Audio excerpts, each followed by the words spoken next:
Adyan Kabir Mohanty from Pathway School, Gurgaon, MYPO5, and I'll be speaking to Ms. Charu Jain from an NGO called the Adit Foundation about plastic waste in Gurgaon and its impact in the future and the environment.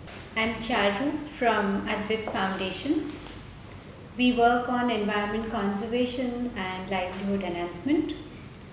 I'm very happy that Adyan from Pathways is curious to know about plastics and environment, how it could make an impact on the environment, how it could make an impact on our lives, and what can we do about it.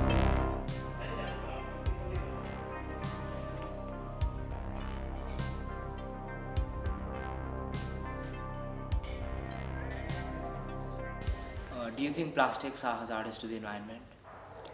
Not really hazardous. Plastics can actually be recycled 100%.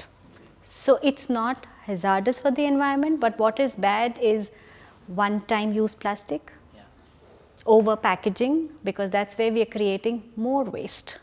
And because we need to curtail the amount of waste which is an environment hazard, is where we need to cut down on our consumerism. Then are there any alternatives to plastics in the packaging industry? Yes, alternatives are glass, tin, but it's hard to replace a plastic bottle with a glass bottle because the amount of energy used is very high. It's heavy, it has a higher volume, so the amount of space is required is high, but they are alternatives to packaging. Whether good or bad is something which is debatable. We get up in the morning, our morning starts with a plastic. Our foam mattresses are plastic. Our toothpaste packaging is plastic. We really can't replace it to glass. Imagine a supermarket full of packaged materials, everything in glass. The amount of volume is so high.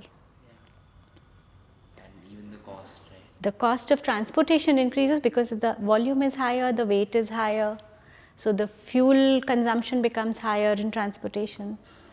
Then what do you think about microplastics? How are they made? See, microplastics are nothing but very small size broken plastic. Problem is not microplastic.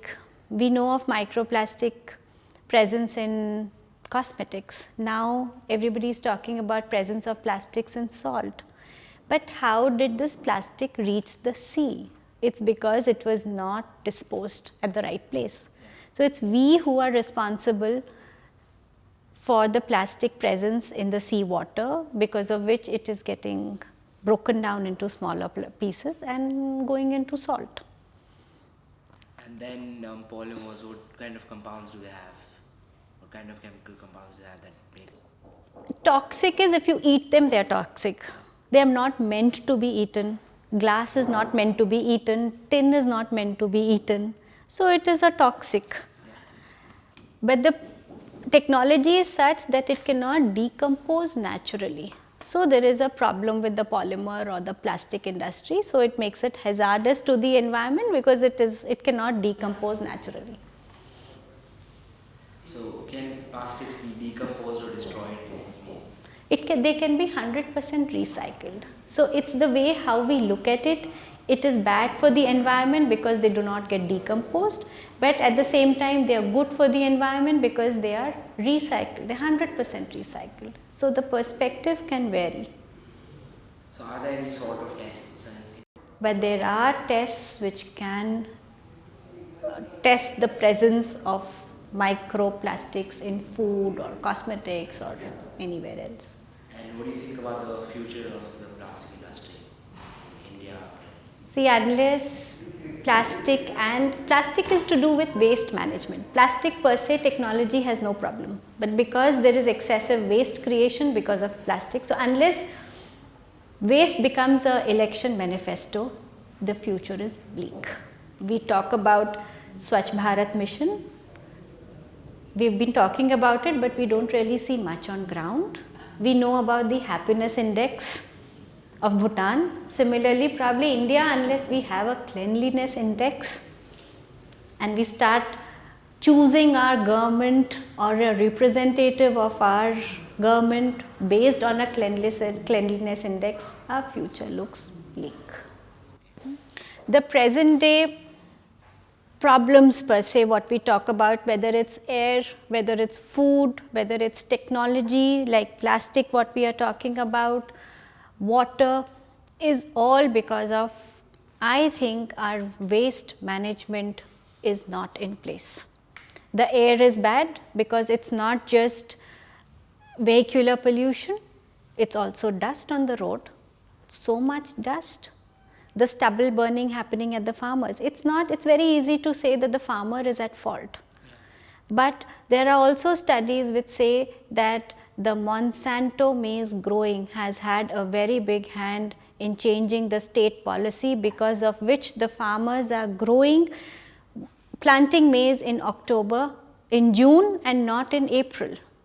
And that is because this stubble burning has started happening in October, while earlier it happened sometime in April. We may do waste segregation.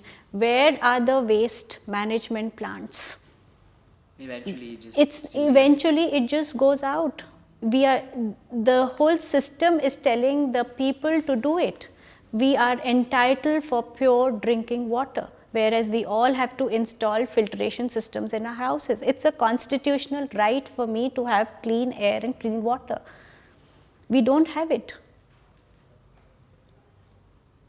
So one is, yes, we all have to be more aware, we have to be more conscious of our consumerism, so we create less waste, whether it's driving more car, whether it's buying chocolates and biscuits which are overpackaged, but at the same time our governance also has to set up systems for management. So it's a both-sided problem which we are facing. The dust on the streets remain. As an individual, as citizens, we can't do anything, but they have to be clean. The streets have to be clean. The roads have to be without potholes. With the present scenario, how it is, we know we cannot change everything, but we can change what is within our control. We can't convince everybody to do what we want to do. But there is hope for betterment. There is hope for betterment. We just had Diwali this year. We just finished a couple of weeks. We all buy gifts for Diwali. We all buy sweets for Diwali. But if we shun buying these over-packaged sweets and gifts, is something which I can immediately do. If we shun as consumers and not buy their products because they are over-packaged, they will be forced to stop manufacturing over-packaged. So while a corporate is also responsible for their products and packaging and the life cycle of the waste packaging, but as consumers, we can draw a line and say, we will not buy this because it's over-packaged. That's within my control. I can segregate my waste in my house with this, which is in my control, and I can compost my kitchen waste, which is usually not more than 1 kg in a family of 6.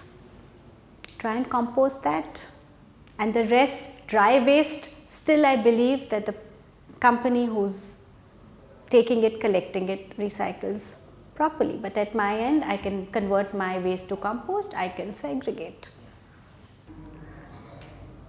But there's only temporary solutions for now. For now, you can't do much. You can do what is within your control. I can stop using one-time plastic. I can stop being over-consumerist. I can ensure my house and my place of stay has water harvesting. My house has composting. I can be water neutral. I can be waste neutral. But that's within my control. At least do my bit. The ultimate goal of the new plastics economy is to design an economy where plastic packaging never becomes waste. And to do that, we need every single player in the chain to change the way that they do things. Just having that option to say no makes it way easier for customers to reduce their trash.